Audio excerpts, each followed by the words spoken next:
Olá, queridos alunos, eu sou o professor Igor aqui da equipe de Química do ESAG Vestibulares e hoje a gente fala um pouquinho do caso de eletrólise.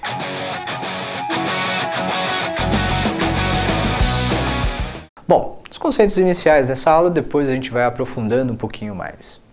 A eletrólise ela é uma reação redox, só que não espontânea. Se ela é uma reação redox não espontânea, ela evidentemente não vai ocorrer sozinha sem que eu dê aí alguma coisa para ela ou sem que eu force essa reação a ocorrer. Tá? Bom, então nesse caso já coloquei aqui para você. Essas reações não espontâneas que ocorrem aí na eletrólise, elas são forçadas por corrente elétrica, corrente I. Muito bem, esse é um ponto aí crucial para você entender a diferença, por exemplo, de uma pilha, que é uma reação espontânea que produz corrente elétrica, para uma eletrólise, uma reação não espontânea que vai consumir, por outro lado, corrente elétrica. Essas reações ocorrem basicamente numa cuba eletrolítica. Já deixei aqui montado para você, né? Genericamente, o desenho simples da nossa cuba. Bom, então tá lá.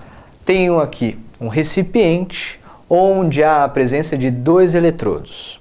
Esses eletrodos, aí, no caso clássico de eletrólise, são eletrodos inertes. Está aqui assinalado para você. Se são eletrodos inertes, então eles não reagem. Eles deixam que a reação ocorra em cima do eletrodo, mas ele mesmo não será aí inicialmente consumido. Tá lá, eletrodos clássicos de aparecerem para você numa eletrólise. Eletrodo de platina e o eletrodo de grafita. Mas, Igor, grafite ou grafita, ele é um metal. Ele não conduz bem corrente elétrica. Não, ele conduz sim. No caso lá dos ametais, eles são maus condutores, mas a grafita, o carbono grafite, nesse caso, conduz muito bem. Esse mesmo que você utiliza, por exemplo, aí no seu lápis, ele pode ser utilizado para fazer uma eletrólise simples, um experimento aí, por exemplo, em casa. Quer dizer, em casa aí, detalhes, né? Muito bem. Conectados a esses meus eletrodos inertes, eu tenho uma fonte de tensão externa. Um gerador. Como diz aqui o nosso professor de física, o Flávio, um gerador, ele converte, ele transforma uma energia em outra. Pois muito bem, para a química, né, para facilitar um pouco a nossa vida, não sendo tão específico assim, o nosso gerador, ele vai gerar a corrente elétrica necessária para que você tenha o processo aí, redox, acontecendo. Tá? Bom, atenção, coloquei um asterisco aqui para você. Essa corrente, ela tem que ser obrigatoriamente uma corrente contínua. Então esse gerador é um gerador de corrente contínua, atenção. Corrente aí alternada, evidentemente não causa eletrólise. Pois muito bem, então tá lá os nossos dois eletrodos conectados a essa fonte de tensão que a gente já comenta em seguida sobre ela. Quem é que pode ser eletrolizado? Então temos dois casos, compostos iônicos fundidos, também muitas vezes chamados aí pelo examinador de compostos do seu estado líquido. Às vezes a gente confunde esse termo líquido porque é comum aí no nosso dia a dia achar que uma substância que está líquida é aquela que está dissolvida em água. Não, toma cuidado. Líquido é estado físico, então nós estamos pensando no composto iônico fundido. Após o aquecimento, ele passa do sólido para o líquido. Ou então, nós podemos fazer soluções aquosas serem eletrolizadas, de ácidos, de bases ou então de sais.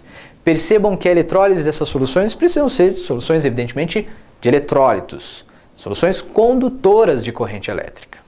Bom, sabendo então quem é que pode ser eletrolizado, aliás, voltamos aqui para a nossa cuba. Porque o que vai acontecer lá nesse recipiente? Nós temos aqui a fonte de tensão, lá na física você já viu. O polo maior, né? Nós temos aqui o polo positivo. O polo menor é o polo negativo. Então temos duas polaridades. A polaridade dos nossos eletrodos não é dada por eles, e sim pela fonte externa de tensão. Aqui, já que é um fio, segue o fio. Olha lá, essa região ou esse meu eletrodo é o polo positivo dessa eletrólise.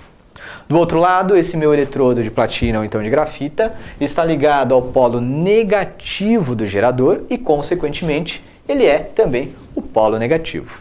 É basicamente o nosso eletrodo uma extensão do nosso gerador. Bom, lá dentro, então, eu vou ter a presença ou de um composto iônico fundido ou então de uma solução. Eu tenho aí a presença de cátions, que você sabe que são cargas positivas. E também, claro, se eu coloquei um cátion, eu vou colocar os nossos ânions, que são cargas elétricas negativas, que possuem excesso de carga elétrica negativa. O que começa a acontecer então nesse processo aí de eletrólise? Os polos começam a atrair cátions e ânions, por exemplo, o ânion é atraído pelo polo positivo, e o gerador puxa, arranca esse excesso de elétrons que o ânion tem.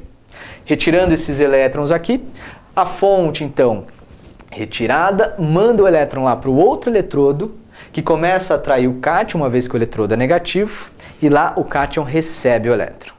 Então eu já consigo determinar algumas coisas interessantes que toda eletrólise aí tem.